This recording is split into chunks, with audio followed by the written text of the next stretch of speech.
Well, hello everybody. Good morning and welcome to Vibrant Living. I am so really excited to be back with you this morning. Today we're going to begin talking about your health. Haven't talked about that in a while. We're going to talk about it beginning today. And I want to talk to you today about wisdom for wellness. Everything that God created, He created it with wisdom.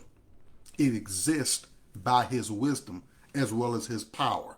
But His wisdom is the governor over everything that He created. And so it is with your number one wealth, which is your health. You got to protect your number one wealth. You notice that rich people don't drive around with dollar bills hanging off their cars or their houses. No, because their wealth is protected.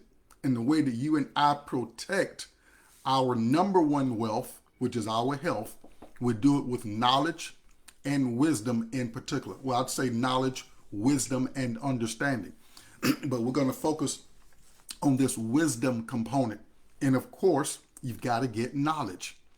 The Bible talks about in all of your getting, get understanding. You're not going to understand unless you have knowledge, all right, that wisdom works with.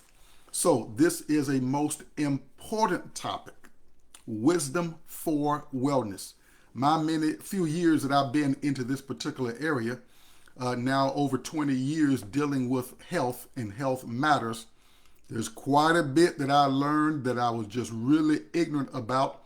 And one of the things that I have seen is how many of us, we wait until something takes place in our bodies. We wait until the doctor tells us a certain piece of news that we don't really care to hear before we act.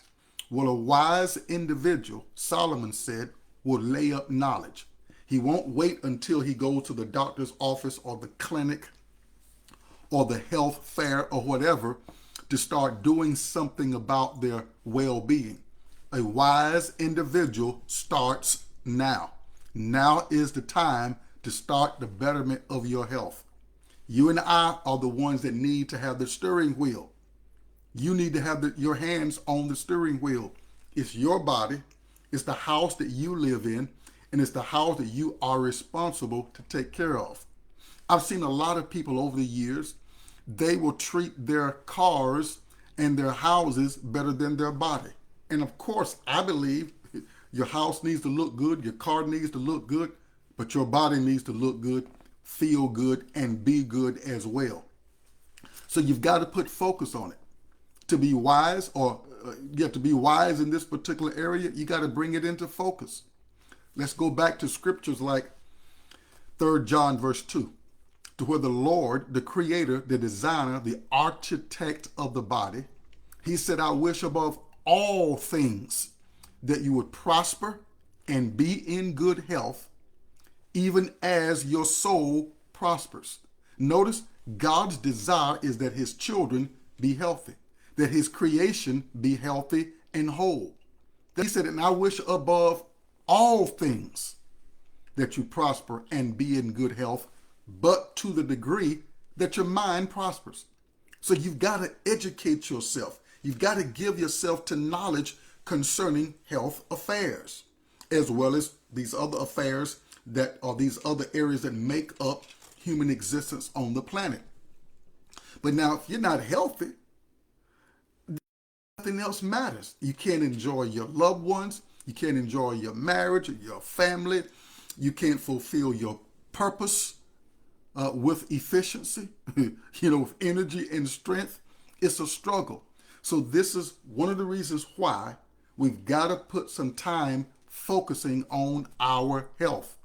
Now, because I'm of the black race, I've seen our black brothers and sisters, many of us, we don't want to do it. Particularly, it's been said about brothers don't want to go to the doctors.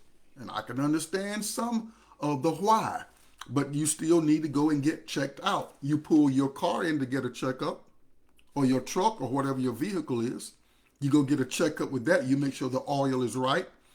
You make sure things are operating with that. You've got to do the same thing with the human body.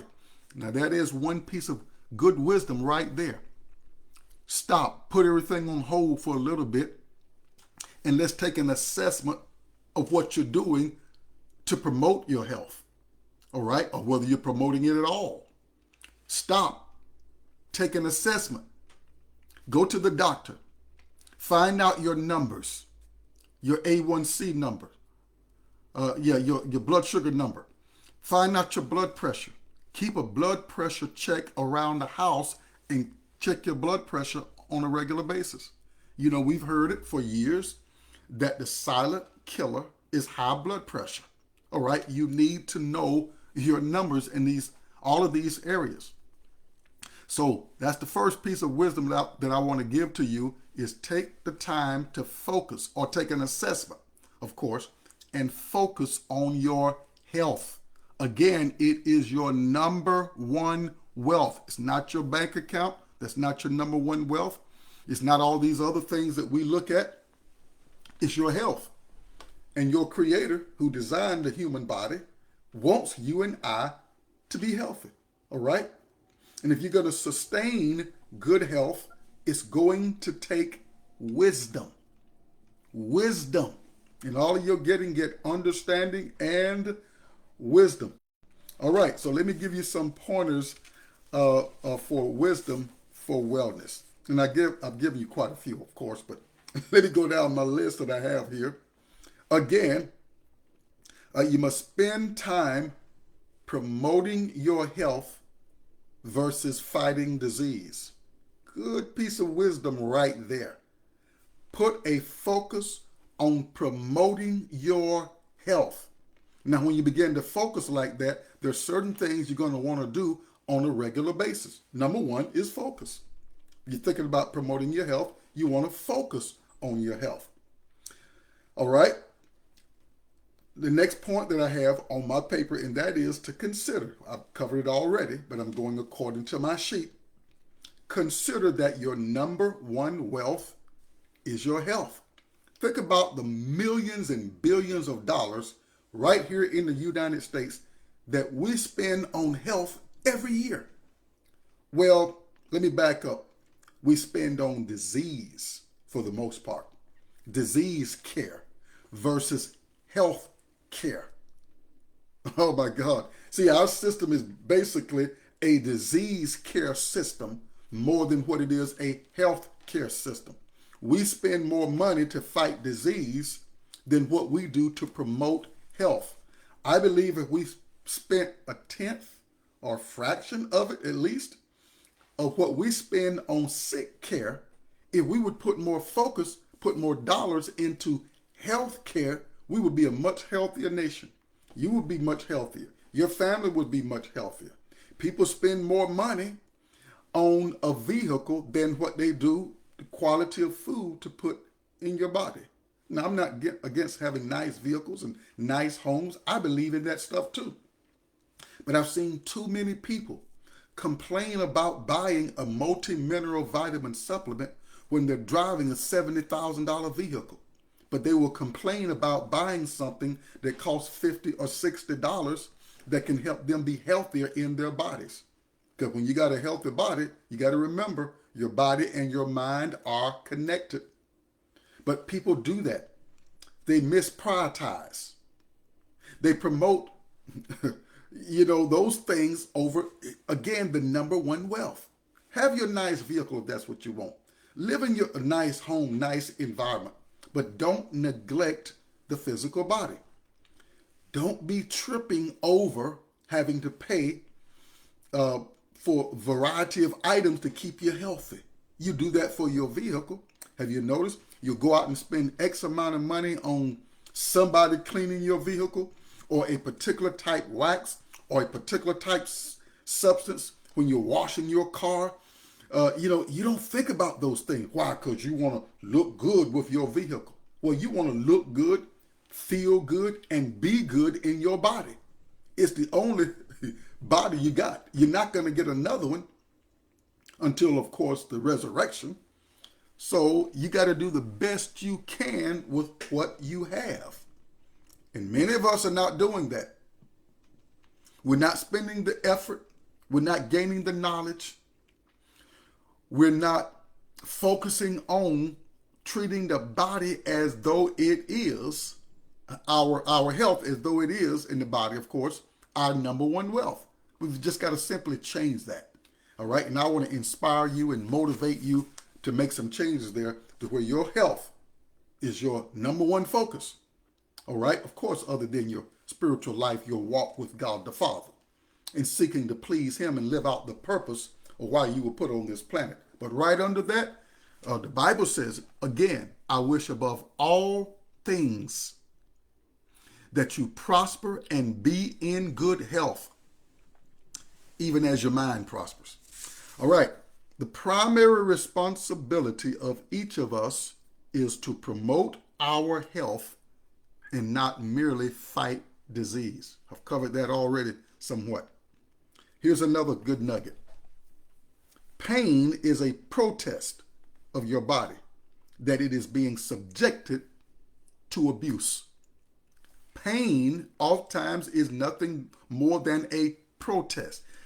I'm not talking about the pain that you get from an accident, or something of that particular nature. I'm talking about, you're not in any fight, you haven't been in an accident, but you're just living life, and man, you keep having these pains. You need to consider what you're doing to your body, what you're subjecting your body to. Are you subjecting your body to cow's milk? Are you subjecting your body to meats that God said don't eat? Are you neglecting to give your body the water that it needs? Your body is 2/3 water, not 2/3 tea or 2/3 soda. Your body is 2/3 water. When it's warm outside, are you subjecting your body to sunlight? Come on. Are you exercising? Are you living in right relationships with your loved ones, with your family, living at peace as much as possible with all men? Are you doing these things? Because if not, then you're subjecting your body to abuse, and pain will eventually manifest itself. Well, thank God that it does in one light, because you find out, wait a minute, I've been doing some stuff evidently I don't need to be doing. All right. So pain is a protest by the body that is being subjected to abuse. Okay. Here's another great point. Your tastes are developed, not inherited. I'm giving you pointers, wisdom pointers that will help promote your health. Tastes are developed and not inherited. You can make a change. You don't have to allow your taste buds, or it's not your taste buds, actually, it's what you subject to your taste buds that lead to problems or to good health. A lot of times people say, well, I'm just addicted to this item and that item. If it's a bad item, you just got to simply work to break the addiction. And God is there to help you. Thank God that the Holy Spirit is on the scene to assist us if we want to live a healthier life, if we want to break those addictions, if we want to be people promoting our health versus fighting disease. Now, I got just a few moments left. I'm going to cover just a few more of these.